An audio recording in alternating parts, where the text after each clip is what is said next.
Welcome to today's 5-minute Bible study in the book of Joshua. Today we begin looking at chapter 3.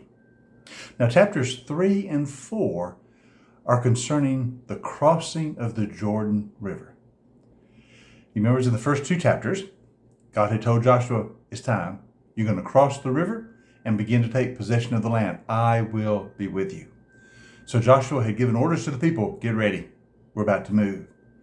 And then in chapter 2, we're told that Joshua sent 2 spies across the river to spy out the land. They'd spent some time in Jericho, protected there by Rahab, who believed that the God of Israel is God. So she protected the spies, and when they come back to Joshua, they come with a report of faith. The people are terrified of us, for they know that God is with us. They know what he's done for us, and they're terrified of our coming. The spies understood God has already prepared the way for us to possess the land. And so now they're ready to cross the Jordan River. So let's look at the first 5 verses of chapter 3. Early in the morning, Joshua and all the Israelites set out from Shittim and went to the Jordan, where they camped before crossing over.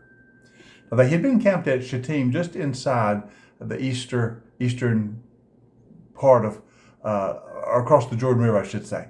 Now they break camp and they move to the very banks of the river.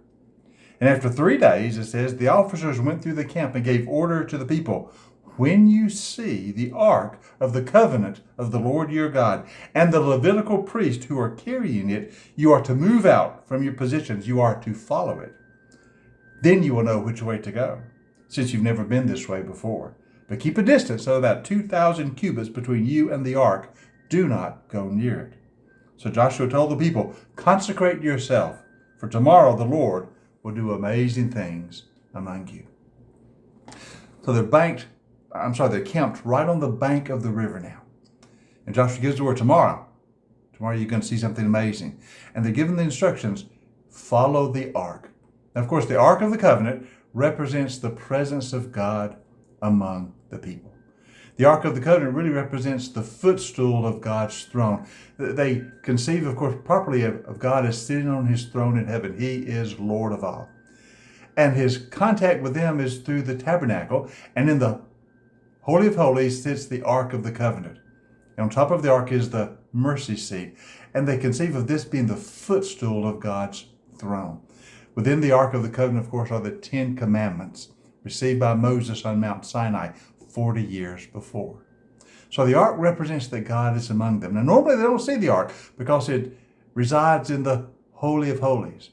And the only person who enters the Holy of Holies is the high priest, and that once a year on the Day of Atonement. We recall all of that. However, when they're moving, they break the tabernacle down, the Levites do, and the Levites carry the ark. And they're going to carry it before the people. And so the instructions are, when you see the Levites carrying the ark, you follow it. You follow God. This is the symbolic way of letting them know they are following the lead of God.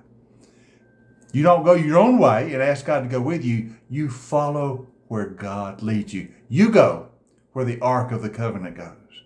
You follow the Ark, the presence of God amongst us. You've never been this way before, but God has. God knows the way, so follow him. So they're ready now. Once they see the Ark moving, they will take their place in the formation and they will follow into the promised land.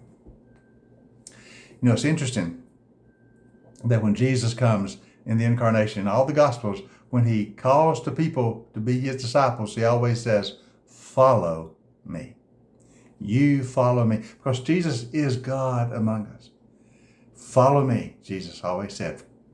That's still a call of discipleship to follow Jesus. And we see that symbolically and prophetically portrayed in the Old Testament. The Israelites are following the ark. They follow the presence of God. They follow where God leads them. So Joshua says, tomorrow is the day. Consecrate yourself. Get ready. You're going to see the Lord do amazing things. Be prepared to follow the ark wherever it goes. In tomorrow's session, we'll see what happens as the ark moves out and as they come to the Jordan River. A miracle is about to occur. So join us next time for our 5-minute Bible study in the book of Joshua.